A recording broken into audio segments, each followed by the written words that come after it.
उत्तराखंड के मुख्यमंत्री पुष्कर सिंह धामी ने आज यूनिफॉर्म सिविल कोड यानी कि समान नागरिक संहिता, जिसको यूसीसी भी कहते हैं, उस बिल को आज विधानसभा सदन में पेश कर दिया है। इस बिल पर आज सदन में काफी बहस हुई है, काफी चर्चा हुई है और लग ये रहा है कि कल तक ये बिल पास हो जाएगा।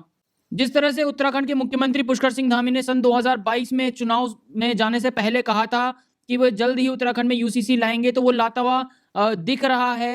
जो भी उनके द्वारा काम किए जा रहे हैं यूसीसी लाने के लिए, जिसमें बता दें कि जो यूसीसी का नया कानून बना है उसमें 400 से अधिक धाराएं शामिल हैं और उत्तराखंड देश का ऐसा पहला राज्य बनने वाला है जहां पर यूसीसी लागू होने वाला है। इस चीज को लेकर खासकर ये जो यूसीसी का जो नया कानून बना है यूनिफॉर्म सिविल लॉ का, उसमें जो महिलाएं हैं उनको देखते हुए कानून बना है। जैसे कि बहुत सारी चीजें इसमें तब्दीली की गई हैं, जैसे कि लड़कियों की शादी की उम्र जो है वो 18 साल और लड़कों की शादी की उम्र 21 साल तय की गई है, चाहे वो किसी भी धर्म विशेष का क्यों ना हो।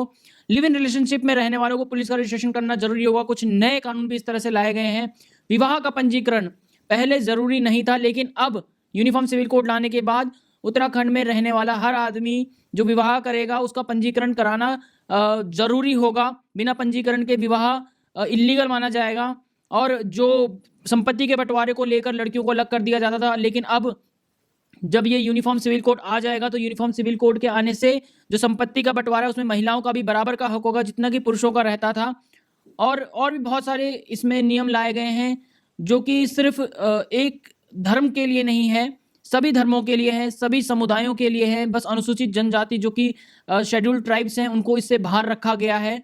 बता दें आपको कि जब से यूनिफॉर्म सिविल कोड की चर्चा काफी दिनों से चल रही थी, लेकिन आज जब ये विधानसभा में रखा गया तो कई सारे रिएक्शन सामने आ रहे हैं। जैसे कि उत्तराखंड के जो मंत्री हैं सतपाल महाराज, वो कह रहे हैं कि जो ये देवभूमि है, देवभूमि से एक ऐतिहासिक बिल पारित हो रहा है जिसकी चर्चा सदन में हो रही है और सभी सदस्य जोश और उत्साह के साथ इसमें भाग ले रहे हैं। महिला सशक्तिकरण का लक्ष्य लेकर यह बिल पास होगा ताकि महिलाओं को सम्मान मिले, ऐसा सतपाल महाराज का कहना है, जो कि मंत्री हैं इस समय धामी सरकार में।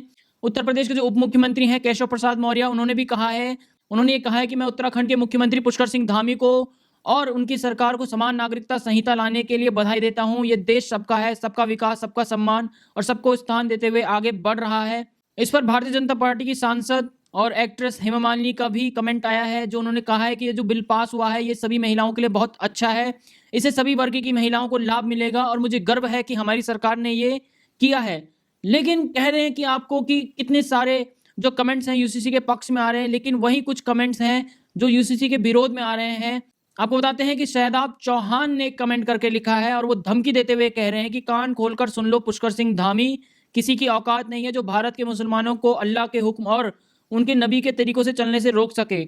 अगर तुम हमको कमजोर समझ रहे हो तो गलती कर रहे हो। हमारी ताकत का अंदाजा तुम नहीं लगा सकते हो। हम और हर संवैधानिक संघर्ष के लिए तैयार हैं। हमारी ताकत संविधान का अनुच्छेद 25 है और जिसके सामने तुम्हारी कोई और हैसियत नहीं है। उत्तराखंड कांग्रेस पार्टी को लिख रहे हैं कि तुम्हारी भी जिम्मेदारी है कि इसके लिए संवैधानिक संघर्ष करो।